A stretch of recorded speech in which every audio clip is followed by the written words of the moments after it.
আমাকে রকি ভাইয়ের কাছে সরি বলছিল রে? বলছিলি না ভাই। সরি বলস তাই, সরি বলস তাই বল। যত যাই করি আমি তো আপনাকে সম্মান করি, ভালোবাসি, নিজের বড় ভাইয়ের মতো জানি মানুষ।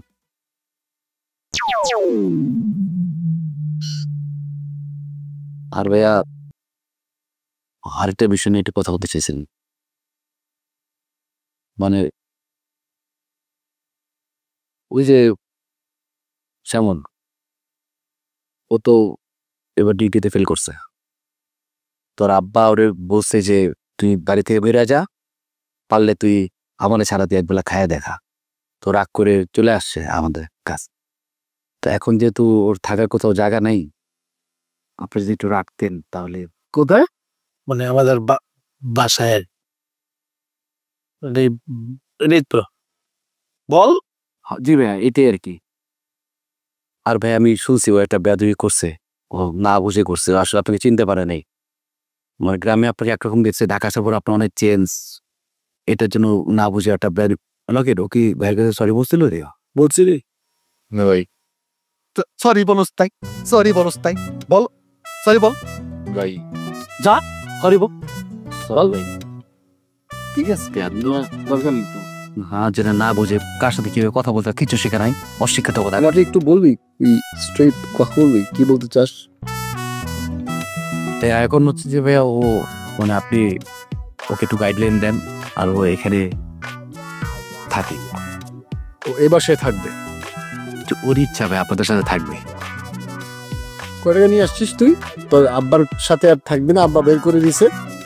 তো বলছে একদিন আমাকে ছাড়া থাইকা দেখা, তাই তো? খেয়ে দেখা। ও খেয়ে দেখা মানে রোজগার করে খেয়ে দেখা। তো কত টাকা নিয়ে আসছিস বাড়ি থেকে? জানছিলাম ভাই আইতে শেষ, লাস্টে কিছু আসছিল, পকেট তৈরি গেছে।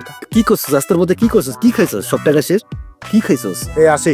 হ্যাঁ, ললকর খেলে তো তোর টাকা শেষ হওয়ার কথা না। আচ্ছা, তোরা এগুলা করলে আর কথা বলার দরকার নাই তো? না না ভাই, সরি ভাই। ভাই হয়েছে কি, আসলে আমি একটু কথা বলেন। তোর পকেটে কয় টাকা আছে? ভাইয়া 40 টাকা। 40 টাকা দিয়ে ওরা একদিন খাওয়াইতে পারবি তুই? এক বেলা। সকালের নাস্তাটা হইতে পারে ভাইয়া। আর বলেন,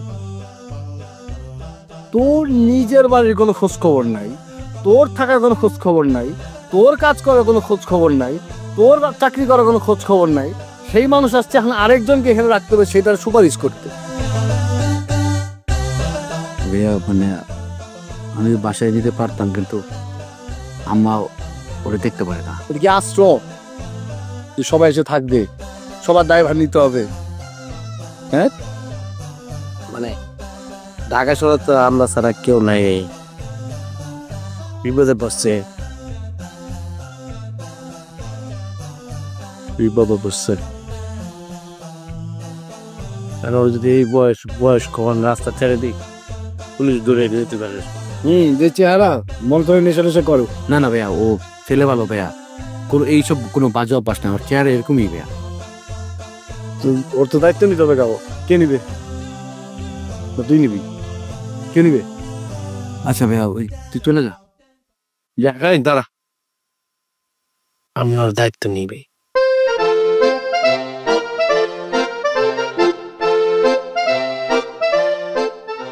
ঠিক আছে, থাকুক।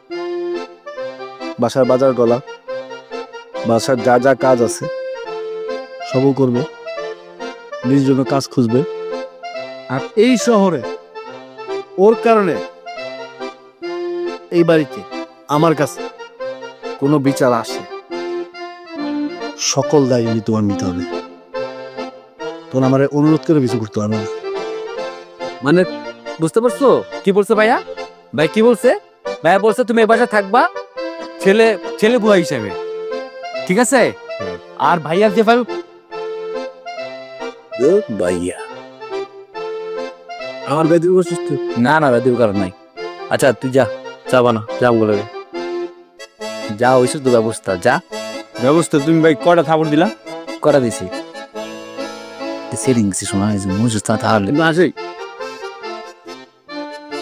ওর দায়িত্ব আমি নিয়েছি, কিচ্ছু করবো না, ওই ঘরের সব কাম করবো, কিন্তু তোর কাছে রিকোয়েস্ট কোনো ক্যাশ টাকা দিবি না।